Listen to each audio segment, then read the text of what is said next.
y'all, and welcome back to my channel. In today's video, I'm going to be talking about how to protect your peace in 2020. So number one, how to protect your peace in 2020 is cut out that negative energy. No matter who it is, friends, families, it could be somebody that you've been riding with since first grade, y'all been together 20 plus years.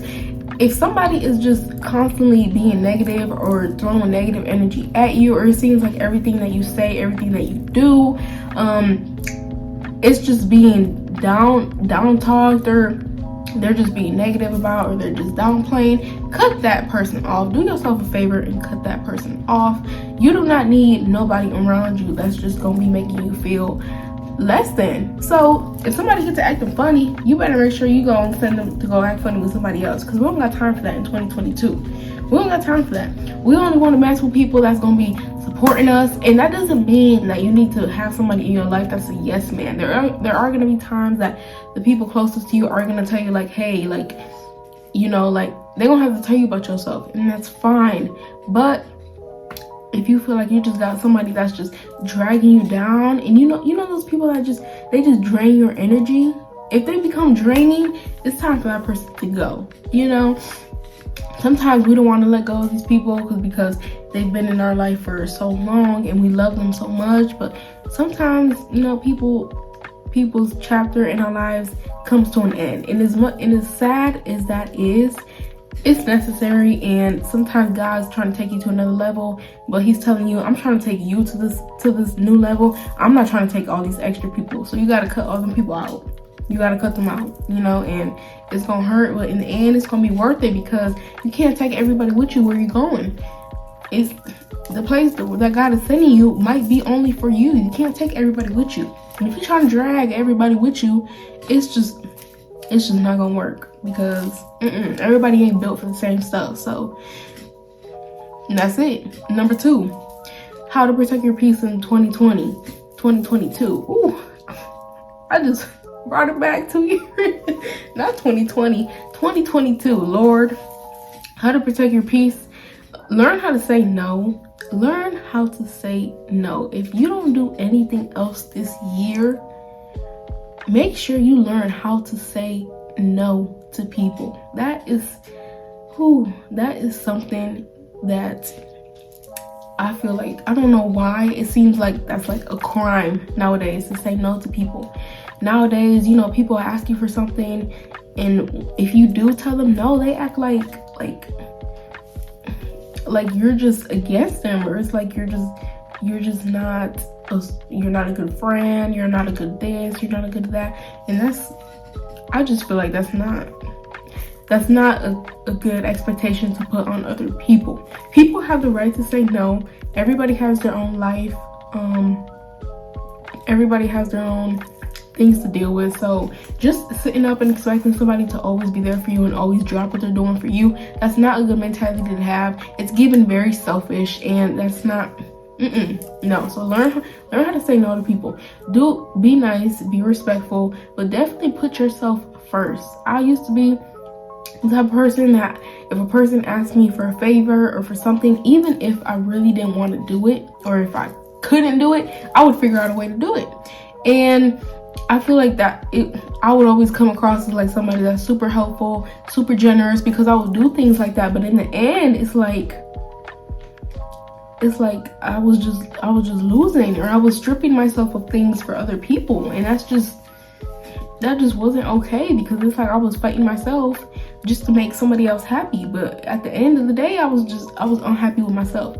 And I learned that. I feel like I learned that at a very young age. I learned that when I was a senior in high school, because I had a car, and the group of friends I was hanging around, none of them really had a car. And so every time we was going out, like I was always the one picking everybody up. And I don't want to say this trying to make it seem like I'm trying to like diss anybody or dog anybody, because that's not what this video is about, and that's not what I'm trying to say. This is just an example of me showing you guys like why I had to develop this mentality, and why I think you guys should as well. So basically, every time we was hanging out, I was always picking everybody up, and then when it was time to go home, I was dropping everybody off. Nobody ever gave me gas money. I never asked nobody for gas money because I just thought to myself, like, we're all broke high school kids, like, we don't got money like that. You know, I was just fortunate enough that my parents had an extra car and they gave it to me, you know. But I was like, I'm not gonna, you know, really, I wasn't really on that. I was like, I'm not gonna be asking them for gas money or this, that, and the third. But in the end, it's like me being nice like cost me, because at the end of the day, even though we would go out and I would enjoy myself and I would have fun with my friends, but I would get home with a tank on E. Wasting oil. I had to get oil changes quicker because I was driving around more, wasting more oil. Just little things like that. Like, I feel like people don't really realize how much effort goes into just going out and doing and giving people free rides and this and that until they go through that themselves. So I really had to stop doing that, and that really, it was an eye-opener because I had got into a little car accident. It wasn't anything like big, but it was a little accident. My car was in the shop for a few days, and in those few days, it's like I was not hearing from nobody. Nobody was hitting me up. Nobody was wondering how Stephanie was doing, you know, like nothing. And as soon as I got my car back, I didn't tell nobody, but they saw me driving, because obviously I drove to school with my car the next day when I got it out the shop. And as soon as they got my car back, everybody was like, where we going up to school? Where we going? Well, we're going out to eat, we're going to the movie. And I was just like, you know what, like, I'm not really I'm not a free taxi. Cars do not run for free. Gas does not cost free. Like, nothing in this life is free. And you know, and it's not even about being materialistic or thinking about the money or thinking that people have to pay for everything, because it's okay to do favors and do things for people. And I would do that a lot, but I feel like I was just going out of my way too much for people. And when I got into that little accident when my car was messed up, my parents told me, they was like, look, you see how you was riding around with all them people all the time? Where they at now? And I was like, that was something that was very minor. It wasn't that serious. My car wasn't like super messed up. It was literally just like the bump. I just had like a dent in my bumper, but it was in the shop for like 2 days or something like that. But really, like, that really just opened my eyes, and it's like, dang, like why is I'm out here doing all this for other people? And they, like, you know, we would go out to eat and stuff, and it was always at least one person that didn't have no money, and they would always look at me, and I'll be like, why y'all looking at me? Like, y'all think I'm made of money or something? Like, who do y'all think I am? Like, I'm not rich. What the fuck? And they would be like, oh, but you work. I work. You know why I work? Because I got a car to maintain. I got a phone bill I gotta pay for. You know, this was back in high school, like when I had the bare minimum. Now I'm really an adult. I have rent, and I have electric, and I have rent insurance. I have real grown bills. But back then in high school, the only thing I had to worry about was my car insurance, my phone bill, my gas, and my car maintenance. That was pretty much it. But still, I was just like, you know what, I go to work because it's things I want for myself that my parents ain't gonna keep buying me. You know, like, my parents, some people think I grew up spoiled. I don't think I grew up spoiled, because my parents always made me work hard for things that I had. And my parents come from a third world country. My parents come from Cuba, and if you know anything about Cuba, people in Cuba barely have anything. So my parents, growing up, my parents did not believe in spending $100+ on shoes or $100+ on a pair of jeans, or they wasn't like, my parents was thrift shop people. And if we did buy clothes off the mall, it wasn't like nothing too crazy, you know. And it's like, it was a lot of things that I wanted growing up. Like, I wanted some Uggs, I wanted Timbs, I wanted Jordans, I want all that stuff. And my parents would be like, I'm not spending that much money on some shoes just for you to grow out of them 2-3 days later. Because, you know, as a kid, you grow out of things crazy fast.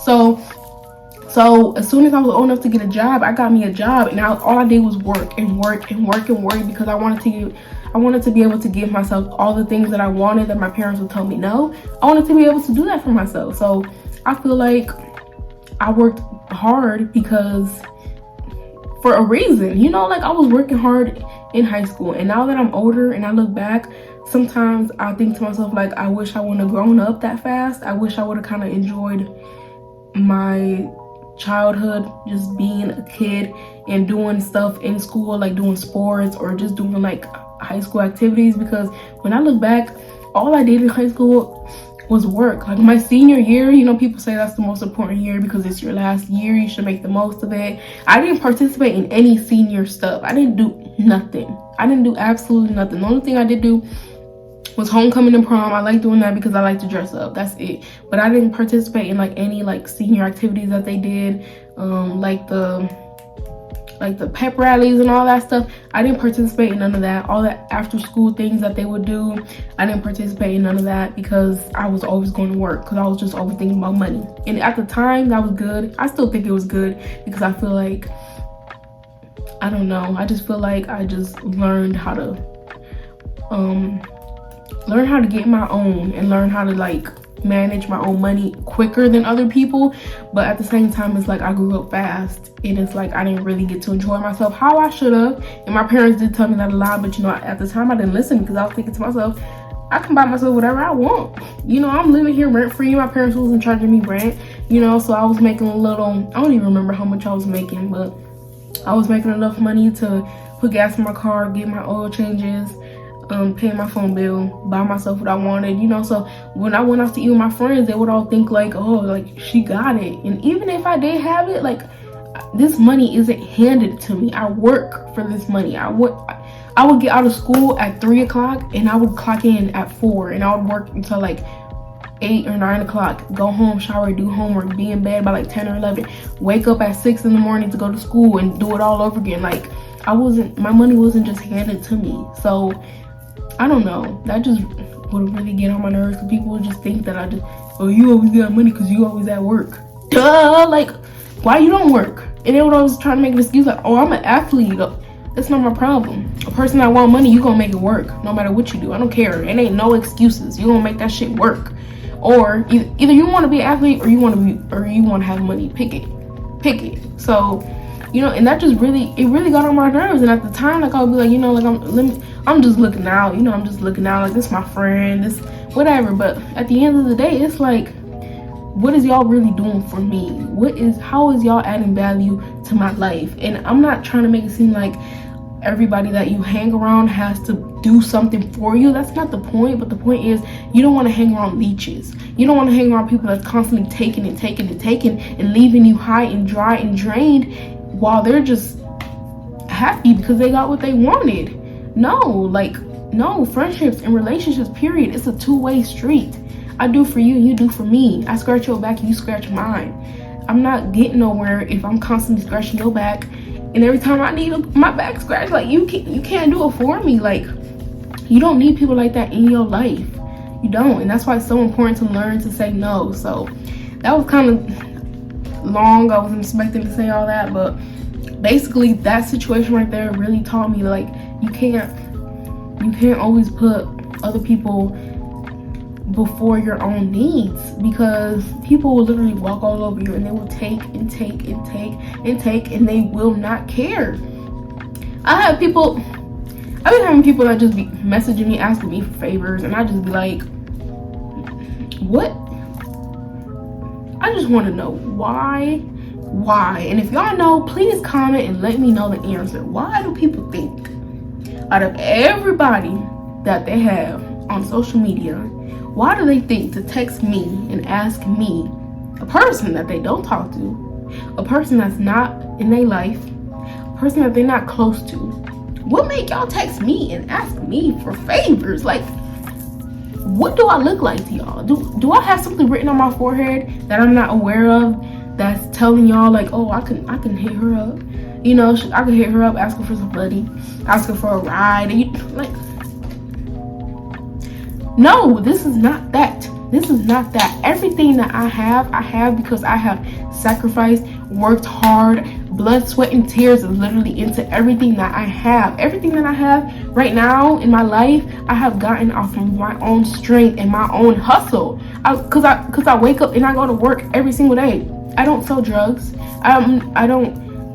My parents is not drug dealers. Like, everything that I have and my family has is literally from hard work, from working a 9 to 5. That's it. It ain't no shortcut, ain't no scamming, it ain't none of that going on around me. No, it ain't none of that. everything that I have is because my parents always taught me, you know, like I said, my parents come from a third world country. So my parents always said, like, you know, if you want something, you got to work hard for it. Nothing in this world is handed to you, you know. So my parents, I feel like they have become very successful people because they have worked hard for it. My mom works like 60, 70 hours a week. She gets good money, but you see how much she's working? She works 12 hours, probably like 3-4 times out the week. She works 7 days a week. My dad puts in overtime like crazy. My parents work like crazy to get the things that they want. And they have always put like that type of hustle into me too. So I feel like the things that I have is because I work. You know, I hate when you tell somebody or when people see how you're living and they be like, oh, must be nice. Like, I ain't Kylie Jenner. I wasn't born this way. Like, everything that I have is because I've worked for it. And my life ain't even all that, it ain't even all that great. Like, it's not like I'm rich. I'm not rich. I live paycheck to paycheck just like everybody else. I struggle just like everybody else. There's been times where I've lost everything just like everybody else, and I had to figure out a way to get back up on my feet. And you know how I did that? Working, being smart with my money, saying no to get my hair done, my nails done, all that stuff, sitting out on trips, sitting out on going out with friends. Sacrifices. That's how you get where you want to be in life, making sacrifices. Unless you're just a person that's just born blessed with abundance of money. I wasn't born like that. So, you know, I really hate when people just want to come at me and just ask me for things. Like, I need it too. Ask me, you got some money I can borrow? No, but do you got some money I can borrow? Shit, it ain't easy over here. My apartment, my car, everything that I got it because of hard work. That's it. Hard work. It ain't nothing else to it. Just hard work and dedication. That's it. And it's been so many times that I have built myself up into a hole. And you know what I did every time? Brought myself back out of it. That's it. That's all it is. So people got to get it together. Y'all got to get it together. And I told myself, like, I don't care who you is. I don't care how cool we used to be back in the day. I'm not doing favors for nobody. Even some people that I love to death, I'm not shortchanging myself for you. You know, and I'm so sorry. And I mean that in the nicest way possible. I don't ever mean to hurt people that I love dearly, but sometimes I just have to say no for my own mental, period. And it's so many stories I can sit up here and tell y'all, and I would like to share it with y'all, but at the same time I don't, because I don't know if these people will be watching these videos, and I don't want them to like put 2 and 2 together and make it seem like I'm sitting up trying to talk about anybody. That's not at all what I'm trying to do ever at all on this channel. If I ever do talk about a story with anybody, I don't ever want anybody to feel like I'm just sitting up trying to talk about them. That's not the point. I just feel like everybody that you meet in this life serves a purpose of teaching you something, of teaching you a lesson or whatever it is. And I feel like a lot of the people that I used to hang around have taught me a lot of things that have made me become the person that I am now. So yeah, it's been so many times where people, and it's like sometimes I wanted to do it for you because I love you and because I want whatever it is that you want. I want to do it for you, but at the same time, if it's gonna cost me my peace and if it's gonna cost me my happiness, I can't do it. I'm sorry, I can't do it, because it's like you asking me for something and I'm like, you know, I really love this person, or this is the person I'm real cool with, or we grew up together, whatever, this, that, and the third. I'm gonna go ahead and do it for them, but it's like it's costing me too much, and I'm in a position in my life where I don't want to do something if it's gonna cost me too much. If it's gonna cost me my peace, if I gotta go to bed and beat myself up about it, if I gotta go to bed and worry about whatever, I'm not gonna do it. I'm not gonna do it. I'm sorry, I can't, because no, I just can't, period. That's it. It ain't nothing else to say. That's just it. I just can't. And I feel you guys shouldn't either. You guys should either learn to say no to whoever it is. If it's something that you can't do, or you just simply don't want to do, don't do it.